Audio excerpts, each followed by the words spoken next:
Hello दोस्तों, आज हम एक न्यू एनिमे एक्सप्लेन करने वाले हैं जिसका नाम है chronicle of Aresto reborn in another world. So ये एपिसोड होने वाला है हमारा 1। सो चलिए वीडियो को स्टार्ट करते हैं। सो दोस्तों, एपिसोड के स्टार्टिंग में हमारे मेन कैरेक्टर को दिखाया जाता है जिसका नाम होता है काजुया, और वो एक दुकान पर जा रहा होता है क्योंकि उसको भूख लगी होती है। काजुया दुकान पर पहुंचता है तो देखता है कि वहाँ से बहुत सारे लोग निकलकर भाग रहे होते हैं। तभी तो लड़कियां काजुया से आकर टकरा जाती है। फिर उस दुकान से एक चोर निकलता है जो कि उन लड़कियों को मारने वाला होता है, लेकिन काजुया ऐसा नहीं होने देता। काजुया उन लड़कियों को बचाने के लिए उस चोर से लड़ाई करने लगता है। तभी काजुया उठता है और उन लड़कियों को बोलता है कि वो जल्दी से वहाँ से भाग जाए, लेकिन तभी काजुया नोटिस करता है कि उसको चाकू लग चुका है और ये चीज चोर भी देखता है। और जैसे ही चोर इस चीज को देखता है तो वो भी डर के वहाँ से भाग जाता है। तभी काजुया जमीन पर गिर जाता है और वो लड़कियां काजुया के पास आकर रोने लगती है, लेकिन काजुया उस टाइम पर अपने बारे में ना सोचते हुए उन लड़कियों के बारे में ही सोचता है कि वो लड़कियां उसके वजह से रो रही हैं। फिर काजुया सोचता है कि क्या वो अब मरने वाला है। इसके बाद नेक्स्ट सीन दिखाया जाता है जहाँ पर काजुया की आंखें खुलती है और काजुया देखता है और सोचता है कि क्या वो किसी हॉस्पिटल में है। तभी वहाँ पर एक मेड आकर काजुया को काइन बोलकर रोने लगती है। तभी काइन की भी मॉम आती है और काइन को पकड़कर रोने लगती है। काजुया को कुछ भी समझ नहीं आ रहा होता है कि आखिर यहाँ पे चल क्या रहा है। तभी काइन अपने आप को एक मिरर में देखता है और मिरर में देख के वो बहुत ही ज्यादा शॉक्ड हो जाता है क्योंकि मिरर में एक बच्चा दिखाई देता है। काइन बहुत ज्यादा शॉक्ड होता है और कहता है ये कौन है, ये मैं तो नहीं हो सकता। काइन बहुत ही ज्यादा कंफ्यूज होने लग जाता है। तभी वहाँ पे खड़ी मेड बोलती है कि काइन बहुत कंफ्यूज हो रहा है क्योंकि वो एक हफ्ते बाद उठा है। इसके बाद काइन की मॉम काइन का फीवर चेक करती है और बोलती है कि काइन को बुखार तो नहीं है। इसके बाद काइन की मॉम और वो मेड वहाँ से चली जाती है। काइन की मॉम बोलती है कि काइन को अभी थोड़ा सा और रेस्ट देना चाहिए।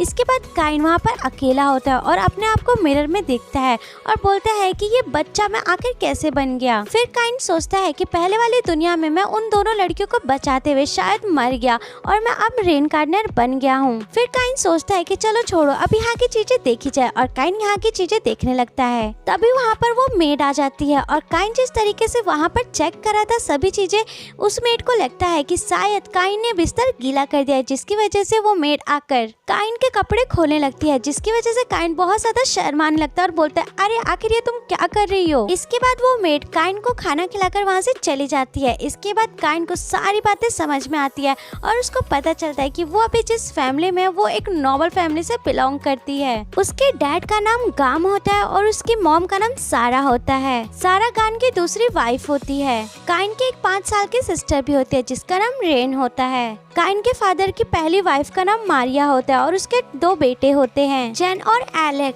ये सारी बातें काइन को वो मेड बता रही होती है, जिसको सुनकर काइन बहुत ज्यादा खुश होता है क्योंकि काइन को ऐसे ही टाइप की दुनिया बहुत पसंद थी। उसको मैजिशियन से बड़ी दुनिया काफी पसंद थी, इसीलिए काइन बोलता है कि मुझे भी एक मैजिशियन पढ़ना है। जिसके बाद वो मेड बोलती है कि इसके लिए अभी टाइम है, तुम्हें इसके लिए बहुत कुछ पढ़ना पड़ेगा। फिर काइन सोचता है कि वो अब इसी दुनिया में रहेगा और मैजिक सीखेगा। फिर काइन पुरानी दुनिया के बारे में सोचने लगता है और बोलता है कि वैसे भी मेरा उस दुनिया में कोई भी नहीं था, वहाँ पे मेरे एक दादाजी थे, वो भी चल बसे थे, तो अब मेरा वहाँ से कोई भी अटैचमेंट नहीं है, इसलिए मैं यहीं रहना चाहूंगा। इसके बाद नेक्स्ट सीन दिखाया जाता है जहाँ पर सभी बैठे होते हैं, जहाँ पर सभी को पता चलता है कि काइन मैथ्स भी कर सकता है। जिसके बाद काइन मन ही मन सोचने लग जाता है कि अब मैं इनको कैसे बताऊं कि मैं तो एक हाई स्कूल का स्टूडेंट हूँ। इसके बाद काइन अपने डैड से पूछता है कि क्या मैं मैजिक सीख सकता हूँ, जिस पर उसकी सिस्टर बोलती है कि तुम अभी बहुत छोटे हो, तुम्हें इसके लिए 5 साल का होना पड़ेगा क्योंकि 5 साल पे तुम वेबटाइन होगे। साथ ही उसकी मॉम भी मना करने लगती है, बोलती है जब तक तुम वेबटाइज नहीं होगे तब तक तुम मैजिक भी नहीं सीख सकते हो। इसके बाद नेक्स्ट सीन दिखाया जाता है जहाँ पर काइन अपने रूम में अकेले मैजिक करने लगता है और उससे मैजिक होने भी लगता है। तभी उसकी सिस्टर और वो मेड वहाँ पर आ जाती है। उनको देखकर काइन जल्दी जल्दी अपने मैजिक को छुपाने लगता है। फिर वो मेड वहाँ से चली जाती है। जिसके बाद काइन को थोड़ा रिलैक्स फील होता है कि चलो आखिर वो वहाँ से गए तो। तभी काइन देखता है कि उसकी सिस्टर वहीं पे है। काइन उसको देखकर थोड़ा सा डर जाता है। उसकी सिस्टर थोड़ा सा मुंह बनाकर बोलती है कि मुझको पता है कि तुम इस दुनिया की मैजिक के बारे में जानना चाहते हो क्योंकि मैंने वो बुक भी पढ़ी हुई है। तभी काइन थोड़ा सा राहत लेता है और बोलता है कि चलो इसने मेरा मैजिक तो नहीं देखा आखिर। इसके बाद नेक्स्ट सीन दिखाया जाता है जहाँ पर काइन की सिस्टर काइन को इस दुनिया में छुपे हुए मैजिक के बारे में बताने लगती है। उसकी बहन उसको ये भी बताती है कि इस किंगडम का पहले जो किंग था वो एक पहले एडवेंचर था, उसके बाद वो किंग बना और उसका नाम यूया था। उसकी बहन ये भी बताती है कि यहाँ पर एक सॉफ्ट सी बहुत प्यारी चीज है, शायद वो एक बादल की तरह था।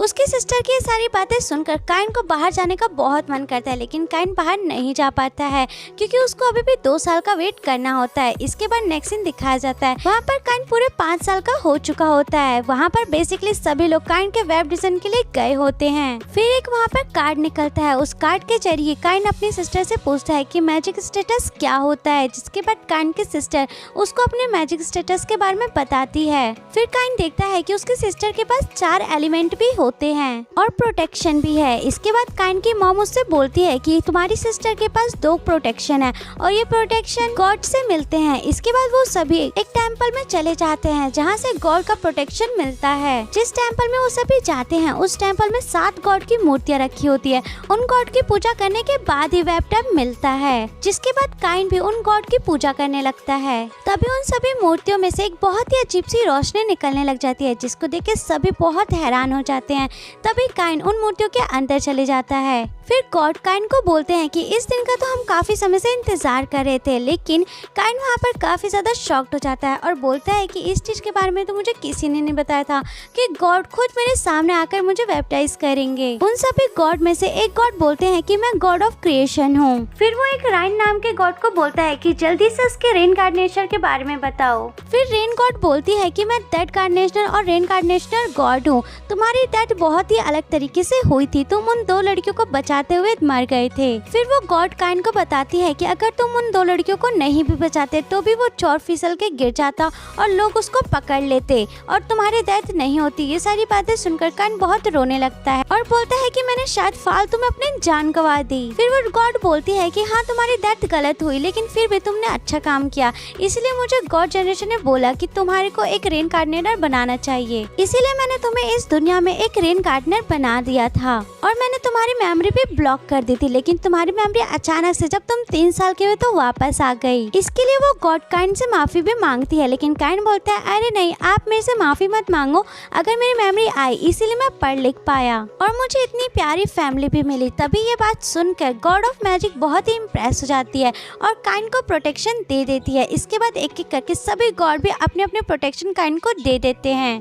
फिर उनमें से एक गॉड बोलते हैं कि चलो अब तुम्हारे जाने का समय आ गया। इसके बाद नेक्स्ट सीन दिखाया जाता है जहाँ पर काइन अपने टेम्पल में आ चुका होता है, जिस पर काइन का डैड बोलता है लगता है काइन को प्रोटेक्शन मिल गई। इसके बाद काइन का डैड बोलता है कि चलो काइन अब तुम अपना स्टेटस दिखाओ, लेकिन काइन बहाना बनाकर वहाँ से भाग जाता है, बोलता है कि नहीं नहीं मेरे पेट में दर्द हो रहा है। फिर काइन एक कोने में जाता है और सोचता है कि मेरे को तो गॉड ने पूरे 10 प्रोटेक्शन दे दी है, लेकिन ऐसा कैसे हो सकता है क्योंकि मैक्सिमम तो 5 ही होते हैं।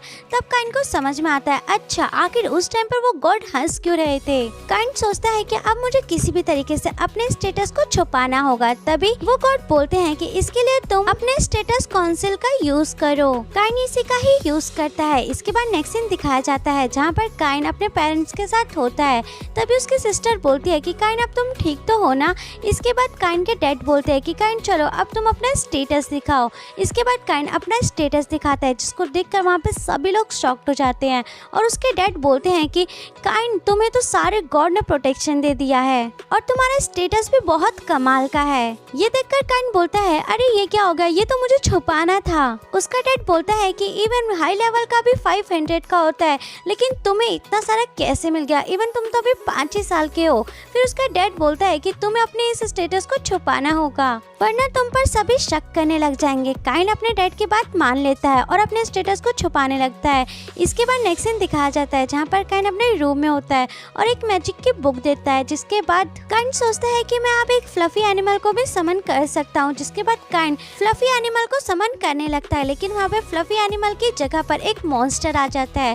फिर वहीं से उसकी सिस्टर और एक प्यारी सी कैट जा रही होती है, जिसकी वजह से वो मॉन्स्टर उसके सिस्टर और उस कैट के पास आने लगता है। काइन उन दोनों को बचाने के लिए उस मॉन्स्टर पे हमला करता है, बट काइन वहाँ पर नीचे गिर जाता है, जिसकी वजह से वो दोनों लड़कियां रोने लगती है। लेकिन काइन सोचता है कि मैं उन दोनों को किसी को भी रोने नहीं दूंगा। फिर काइन मैजिक करता है और उस मॉन्स्टर को वहाँ से भगा देता है। इसके बाद काइन वापस से नीचे गिर जाता है। वो दोनों लड़कियां आके काइन के पास रोने लगती है, जिसके बाद काइन सोचता है कि मैंने फिर से रुला दिया और शायद अब मैं वापस से मर जाऊंगा।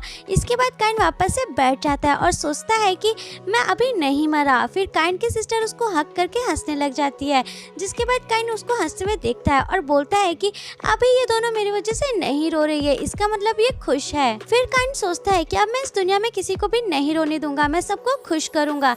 इसके बाद नेक्स्ट सीन दिखाया जाता है जहाँ पर काइन की वेब डिजाइन की सेरेमनी चल रही होती है, जहाँ पर काइन के डैड बोलते हैं कि तुम आखिर बड़े होकर क्या बनना चाहते हो, जिस पर काइन बोलता है कि मैं पूरी दुनिया को घूमना चाहता हूँ, मैं पूरी दुनिया को जानना चाहता हूँ, मैं एक एडवेंचरर बनना चाहता हूँ। इसके बाद नेक्स्ट सीन दिखाया जाता है जहाँ पर रायन उस गॉड से बोलती है कि क्या ये सब सही है, हमने उसको प्रोटेक्शन 10 दिया है। जिसके बाद वो गॉड बोलते हैं कि अरे ये तो कम है, जब तक वो 16 साल की एज में होगा हम उसको एक बहुत ही पावरफुल बना देंगे, क्योंकि हमें फ्यूचर में उसकी जरूरत भी है। सो दोस्तों यहीं पर ये एपिसोड खत्म हो जाता है। सो कमेंट में आप भी बताइए आपको ये एपिसोड कैसा लग रहा है, और साथ ही अगर आप हमारे चैनल पर न्यू हो तो जल्दी से हमारे चैनल को सब्सक्राइब कर दीजिए और वीडियो को लाइक कर दीजिए। सो दोस्तों इसी के साथ चलते हैं और मिलते हैं अपनी नेक्स्ट वीडियो में। तब तक के लिए ta ta bye bye and take care and be safe guys.